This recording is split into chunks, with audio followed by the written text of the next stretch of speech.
If there was a book on Taapsee, what would the title be? I probably will title it as Outsider, not just because of the film industry. It's because the view is the best from the outside.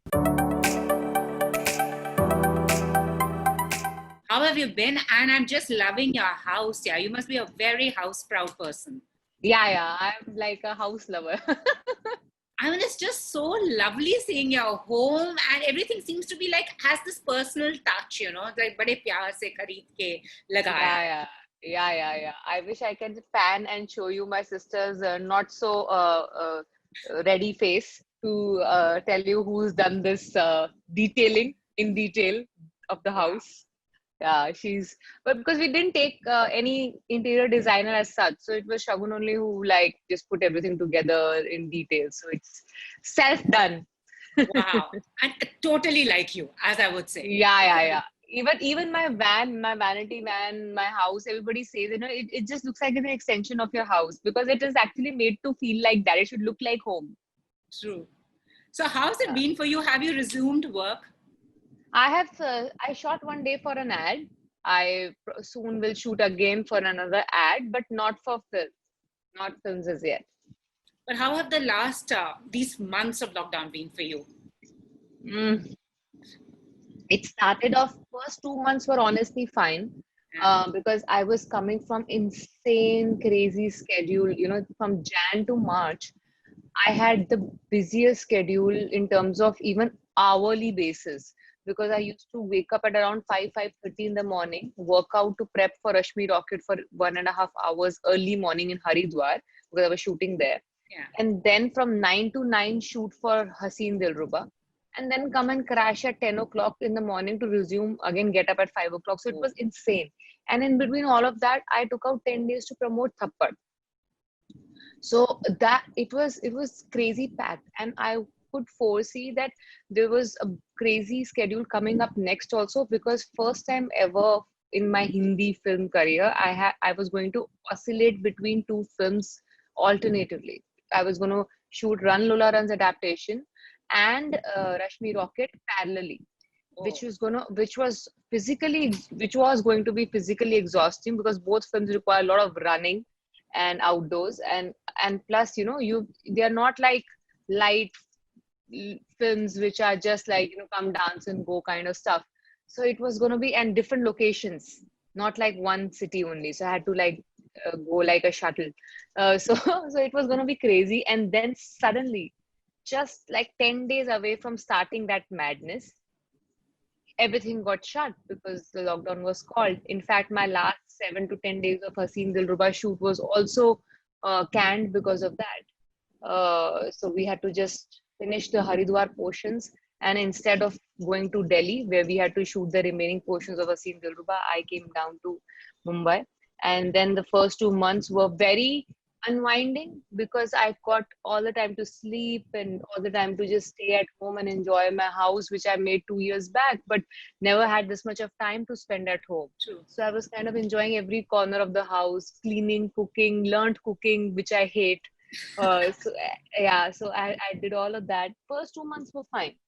But then after 2 months, I was like, okay, now enough of summer holidays. I need to go back to work because more than 2 months is really too much for me to not to work. Even in school, we don't have more than 2 months True, true, holidays. true, true, I'm true. like, I want to go back to work now. And then it just kept getting things just kept getting more and more anxious because I used to see people around me starting work, because not in film industry, but my other friends, Yeah. because I have a lot of people I know who are not from the film industry. So they started slowly resuming work, or they are working from home, or work was happening in their life. But I can't work from home, so I really don't know what to do. So it kept on getting more and more annoying. So now I'm really every day praying and pushing my producers to please do something, get something done, and somehow just try to find a solution to things and start shooting. So yeah, so I'm in that phase now. And also, we saw your electricity bill woes, but you have proved your power at the box office. 350 crores collection still counting. And as you said yourself, an actor's worth is measured by the dividends, he or she can offer. And you've proved it. But do you feel now in this current scenario, it's going to change the star system because there is no box office, there are digital releases happening, and people are seeing content. They want to see actors and content, which See, you've been if doing. it's this, what's gonna really decide this is this a long-term thing or is it just a temporary fix? If it's a long-term thing where we are actually seeing this happen, going to see this happen, OTT releases are going to happen for years, then yes, I can tell you there will be different, there'll be a different type of star system. The current star system might not stand true and valid. But if we are seeing this as a temporary fix, because we have already started seeing the news of theaters opening in other countries, right? US Yeah. has also announced that theaters are opening and all of that. So if that is happening and it's soon resuming, then it's just a temporary fix, and we're going to get back to what it was. And the retention and the memory span of people is very low. We belong to that kind of race and generation. Just probably our elder generation or so had gone through the times where they probably would have seen World War II True, happening around true. them. And then at that time, everybody thought the world is going to come to an end, and whoever survives will be living their lives differently, kindness, and be together and all that. And look where we are. So I feel that people do have very short memory span. So if in the next couple of weeks or months, if the theater open up again, we're going to get back to our old regular norms. But the evolution of audience is going to continue at the same pace that it's been happening in last couple of years. So it's not like suddenly, because of this, suddenly overnight the audience is going to Yeah. evolve now. So it will continue at the same pace it was happening. Our audience was evolving last couple of years, so it will continue at that pace. Also, there's this very strong reliability factor about you. Also, there's a fierceness about you. Has it been an evolution? So, I mean, what makes you the way you are? I think the fearlessness in life in general, because I never think that anything is be all and end all of life.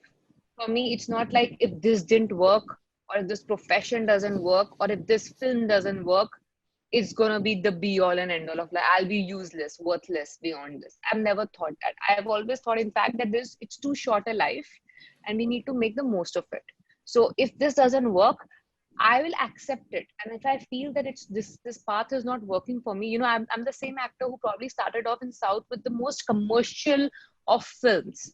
Okay. And then decided to restart from the scratch and start taking totally different type of films, because I realized it was not working for me, the regular conventional formula. So if I can do that, I don't mind refresh and restart again and again. And in fact, if I feel that the films are not coming my way, which are, of my interest, I wouldn't mind starting my life in some other profession Wow. also. I am totally open to that. And I think that confidence in yourself, that you're gonna make your life worth it. Your profession is not gonna decide your life. Your life is gonna decide your profession. So that ways, I think that gives me that fearlessness of choosing the kind of films I choose, or doing the kind of things I do, and living the kind of life I live. Just so true. And again, I'm going to repeat something you told me. I make my own path. It's going to be twisted. It's going to be difficult. It's my journey. I owe it to no one. You said that. You're happy being the outside. I'm bringing this up because that's the insider-outsider debate has started. Hmm. What's your take on it? I know you wrote, be the change you want to see. The Yes. very people who are name calling are Yeah. also the ones who have made these people the... Thank God, Pooja, you are one of those few who realized what I meant. It was so much of like, shit had hit the fan. It was like the kind of messages, it was obviously not directed towards me as such Yeah. in the beginning, at least, because I'm again an outsider. So people obviously were busy name calling and abusing people who were from the film industry. I'm like, I understand that you're suddenly angry, but why this selective anger? Where were you when we had our films releasing? Where were you when, we needed the attention that we probably rightfully deserved? You don't even, see the number of followers a Star Kid has on social media, the same social media which has been trolling people left, right, center. See the True. fan following of Star Kids versus someone who's a fabulous actor, like, and just is reduced to some offbeat films or roles. So just see that it's out right there in front of you. So stop pointing fingers at the other person. Try to accept that you also were a part of this wrongdoing, and then change yourself. If you change yourself, everybody thinks like that, things will change. True. Not by blaming other people and the star kids, because blaming them is not going to change. True. They, Totally. they are who they are. Their power comes from the fact that you people go and watch the films. You people go and just blindly follow whatever they say or do. So you have to make the difference, not them. So yeah, that's what I meant. Similarly, for journalists also, I agree, smear campaigns are not required, but you are the ones who also were reading those blind items, right? Sim- Exactly. No, but I'll tell you, I'll give you both sides. The audience and journalists, media and audience are together responsible for this difference in power play. Because media is also a kind of a medium to propagate a certain image to the audience, right? I'll tell you, because when I started, my PRs, when we hire our PR, agencies, it was so difficult to even put across anything that I was doing in the beginning, because they just didn't find me fancy enough to cover. I was 2, 3 films old in the Hindi film industry. Still, they wanted, an XYZ star kids gossip who is not even launched in the film industry as yet. They are ready to put that out on the front page, but they will not cover what I am doing, or what is my contribution towards my work or whatever. I have seen or heard things like, no, we don't want to, there's no, it's not exciting unless the success had to be proven time and again, and then now they obviously are nicer to me. I still haven't graced the covers of the most coveted magazines in the film industry versus a lot of star kids.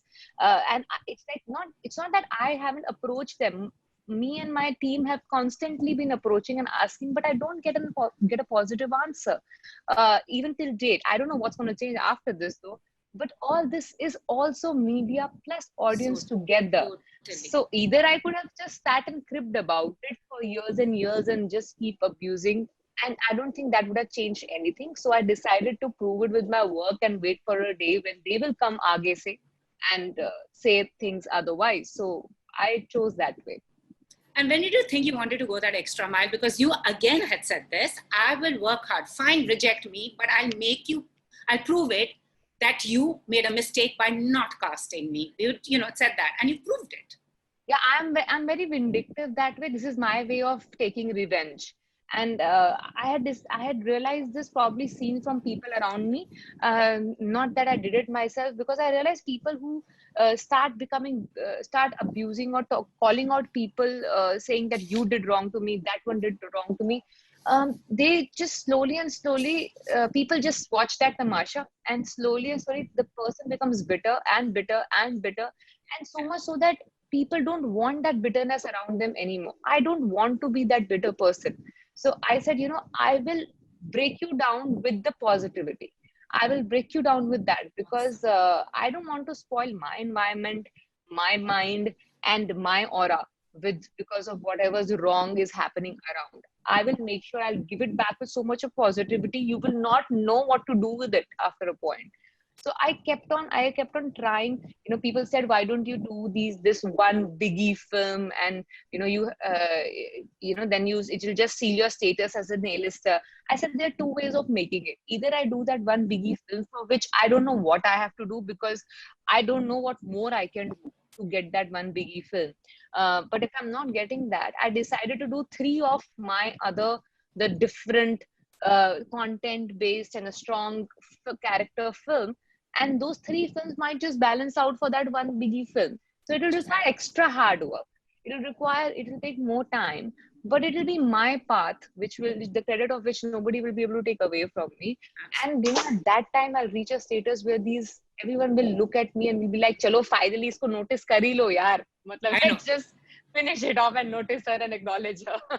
And that's the case. And another thing that you have done is, you wanted more budget to be invested in the so-called female-oriented films. You said that also is a goal that I'm going to achieve. And with Shabash Mithu and, Rashmi Rocket, that was about to happen. Do you think we're finally also going to do that now? The budget of a female-driven film as big as a hero's paycheck. Yeah, that's my next goal. That I really want to have a budget of a film which should be more than a paycheck of the hero. So that was actually happening with this the Shabash Mittu and Rashmi Rocket, which were really big films in terms of investment. They still are whenever they go on floor. So that is my next step, because and that can happen only slowly and steadily, because if the film is mounted on only my shoulders, it'll take me little time and constant success at the box office to prove that I'm worth investing this much amount of money, the trust of the audience and producer together. So it'll take, as I said before, it's going to take more time. It has taken more time than probably other actresses who started off at the same time, around the same time with me. But it's gonna be only mine. It's not gonna be ki iski wajah se or uski wajah se and all of that. Totally. So I'm okay to give it time and no hurry. I'm ready to give it time it deserves. And you will do it. So somebody's asked me to ask you what attracts you to strong female roles, any close home experiences? I choose roles, and more than roles, I choose stories which I want to see on screen. So when I hear these stories which have really interesting female characters, it attracts me because I feel like I would want to spend money to watch this on screen, because probably I haven't seen much of it. So it's not like I particularly get attracted by female characters. I get attracted by those stories, and those stories probably become unique because they have a strong female character, which we haven't seen for so many years in our films. So that newness of it attracts me and makes me feel like I'll invest my money buying the ticket of this film. So I feel my audience will also do that. True. Another question that has come is, have you been affected by success and fame? How do you stay grounded? In the beginning, I was, because I got success quite quick, overnight almost, with the first releases of mine in South. Both Tamil and Telugu films of mine were hugely successful, the first film. So I thought a person who never wanted or never really paved a way or thought of a path in the film industry, because I never wanted to be an actor, and you get the success, big success in the first film itself. I thought this is okay, this is easy, this is how it's going to be, and this is quite not like, there's no struggle really in it. And then one or two films later, I started seeing failure, which I was not prepared for and never really thought it will happen, because the success came so easy. So those 3, 4 flop films back to back really shook me up and made me see the other side of things, which made me value the success even more. And since then, I think since then, when the whole failure thing happened, I was termed as the unlucky charm, and people were not ready to give me work, not because I was not talented, because they thought I'd bring some sort of a bad luck to the films.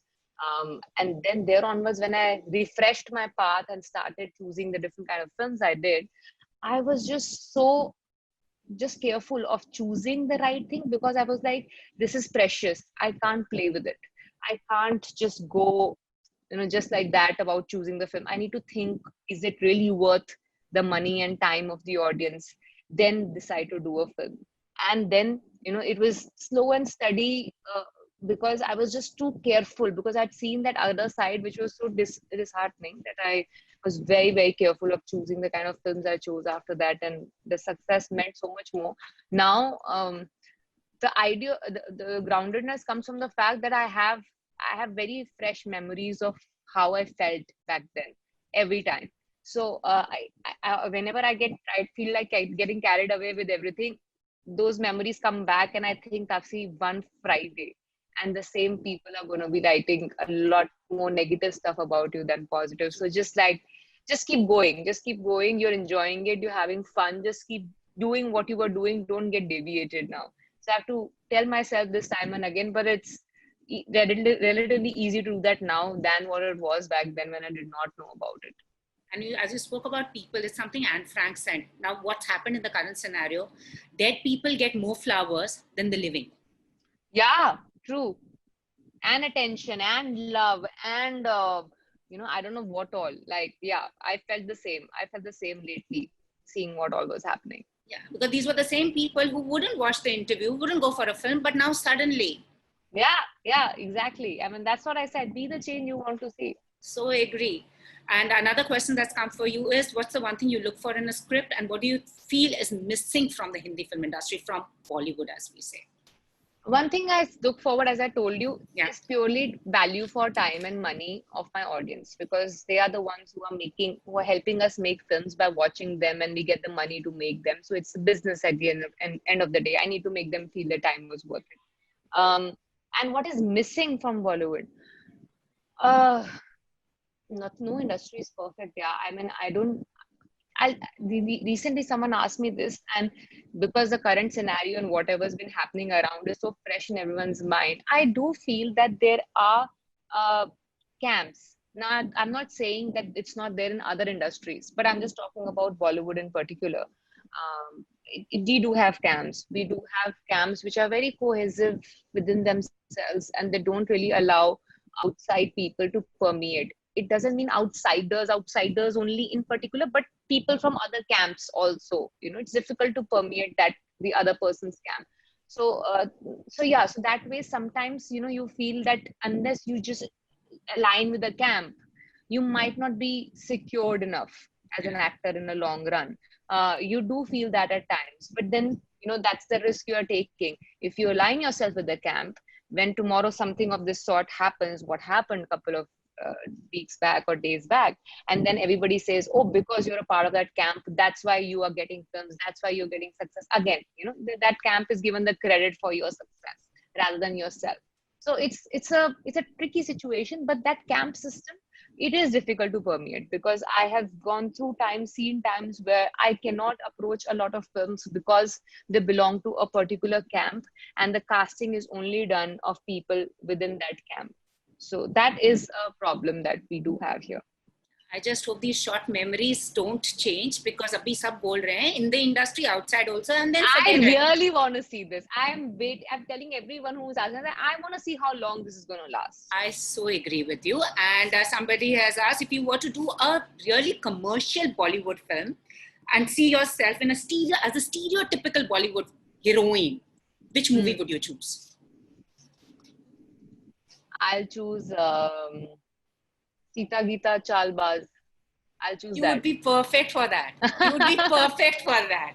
And lastly, your quarantine lifestyle. If a director was to make a movie on your lifestyle, who amongst your directors would you choose? Listen, I'm telling you, my lifestyle is so boring. Nobody should see my lifestyle, keeping the image of they have me in their mind, because it's so boring that sometimes my sister only gives up on me. Like, you were really boring. I'll wake up early, I'll do the house cleaning, utensil cleaning, garbage collection, and all of that. Then I'll do my workout, then I'll cook my food. I have the most mundane and really, really boring lifestyle beyond my film and my interviews and all of that. So trust me, it's not something. I remember there was one person who was doing a show on quarantine lifestyles, like how you have what is happening behind in the celebrity houses. And someone asked me, will you and your sister be okay to record your time in the house during quarantine? And I asked my sister, should we do this? And she's like, you really sure you want to put your lifestyle out there? The whole image of yours that people have of being this really interesting and this kind of, it's all going to fall flat, because it's just such a boring lifestyle that you have. So it's better you don't put it out there. Or do you need So siblings for a reality check, huh? I have more than that. Trust me, she doesn't keep me grounded. She keeps me underground. She can trust me. You have to come to my house and see the equation to believe that she is the real star in the house, not me. Awesome. And since your home is so lovely, which is the most precious thing that you have indulged yourself in? I tell you what, I'm a teetotaler. So when we are designing the house, people generally keep bars, and then their whole own nice wine section and all that. So my sister and I was like, "Well, I don't really fancy drinking. So what do? We made a coffee bar. So we Wow. have a coffee bar which has, this whole coffee bar graffiti there. Wow. And then it has got a proper espresso machine that you find in cafes, with a coffee bean grinder, with beans which we used to collect from different parts of the world we used to travel to. And then we just keep our collection there, and we make our own coffee, grind the beans and make our own coffee every day. So that's one precious corner, a different corner that we have at home that we really enjoy, both me and my sister. Awesome. Thank you so much. And as we see, we Pleasure. last met for Thappad. The movie is still doing the rounds, still being talked Yeah, about. अच्छा yeah, yeah. थप्पड़ मारा है. या बहुत गूंज कुछ ज्यादा दूर तक गई है. Which is so important. And also you've been doing your bit like you did, you voiced for the migrants, you Yeah, know. So migrants. Yes. I keep doing that. I mean, this is not something that I do to prove anything. Like I remember when all this, when the whole drama of donation started, that everybody was, and I found it so honestly, it's my opinion. Might not, a lot of you might disagree with me. The fact that you're putting up your bank transaction slips I know. to prove that you have donated, since when did the donation part of it you have to prove? And it's like, it has the celebrity and the expectation of a celebrity, and the trolling has come to that the celebrity has to prove that you have donated this much amount of money. I mean, I refuse. I said, you want to troll me? Troll the hell out of me. I don't give a damn. I will still donate wherever I want to without you knowing, because I'm not doing it for you. I'm doing True. it for the cause. So I will not tell you how much I'm donating and to what all. So I stopped. I mean, I don't talk about it at all. That migrants thing was something that, we wanted, because nobody in our industry much was talking about it, or not, like it was not really seen as a calamity, which I felt it was, which was so disheartening. The visuals was so haunting. I had to stop watching television for some time because every channel was covering that, and it was very difficult to see them. It could have been any one of us if we were less lucky. True. I'm also a migrant. I'm come from Delhi and living in Mumbai for work. I'm just too lucky. If I wasn't, then what? I know so many people who are, struggling actors in the film industry who have gone back home because they don't have money to pay for rent. True. So, it's just the level of luck that you probably got saved from it, but it was disheartening. So that was something that I did. I do a lot of it because it makes me happy, not because I need to prove it to anyone. Absolutely. And thank you so Yeah. much. My pleasure, Pooja. Keep being the person you are. And I like that sense of self-belief. I wish a whole lot of us could take a leaf from Taapsee's book. If there was a book on Taapsee, what would the title be? What would you title it? I probably will title it as Outsider, not just because of the film industry. It's because the view is the best from the outside. So that's why. Well said. Thank you so much. Thanks. Thank Pooja. you. Bye. Thank you. Bye. Take care. Be safe. Bye.